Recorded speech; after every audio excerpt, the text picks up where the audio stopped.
حضرت خواجہ غریب نواز سید معین الدین حسن سنجری چشتی اجمیری رحمۃ اللہ علیہ۔ سفر ہند کے دوران آپ کا گزر علاقہ سبزوار سے ہوا۔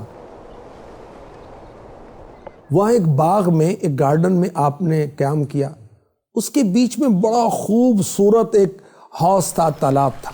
یہ تالاب تھا حاکم سبزوار کا، بڑا ظالم بد مذہب شخص، عقیدہ اس کا ٹھیک نہیں تھا۔ باغ میں آتا تو شراب پیتا اور نشہ کرتا اور شور مچاتا۔ غریب نواز رحمۃ اللہ علیہ نے اس حوض سے وضو کیا، نوافل پڑھے۔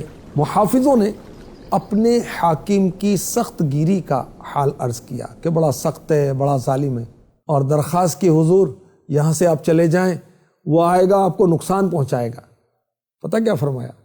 اللہ پاک میرا نگہبان ہے، اللہ پاک میرا مددگار۔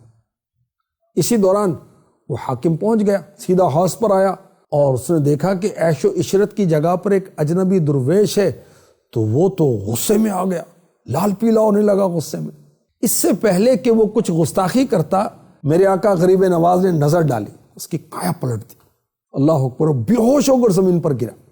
خادموں نے منہ پر پانی کے چھینٹے مارے، جیسے ہوش آیا تو آپ کے قدموں میں گرا اور توبہ کی گناہوں سے، برے عقیدے سے، اور آپ کا مرید ہوا، اور سبحان اللہ اس نے ظلم و جفا چھوڑ دیا اور ساری دولت جو ظلم سے لوٹی تھی اصل مالکوں تک لوٹا دی۔ سبحان اللہ، آپ کی صحبت میں رہنے لگا، اور کچھ عرصہ آپ کی صحبت میں رہا تو میرے آقا غریب نواز نے اس کو خلافت عطا فرما دی اور وہاں سے تشریف لے گئے۔ سبحان اللہ۔ خواجہ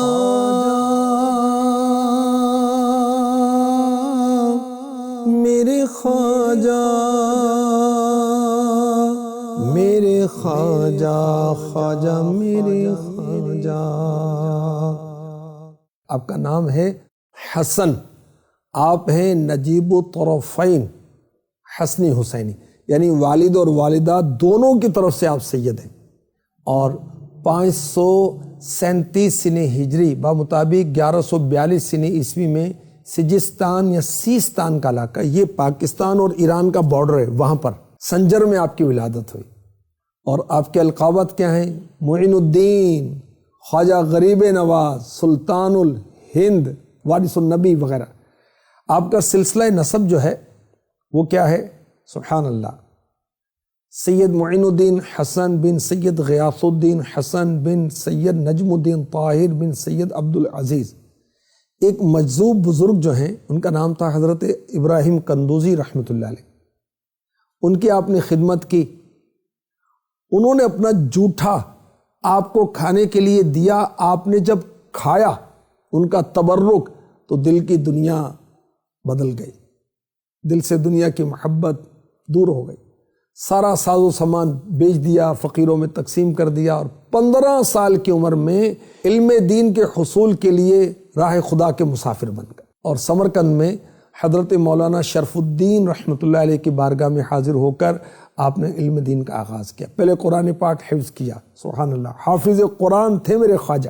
حفظ کرنے کے بعد آپ نے دیگر علوم بھی حاصل کیے، ذوق علم بڑھتا گیا، علم کی پیاس کو بجھانے کے لیے بخارا کا رخ کیا، وہاں پر بھی ایک عالم دین کے پاس گئے۔ دیکھیں ہمارے اسلاف بزرگوں کے پاس، علماء کے پاس جاتے تھے۔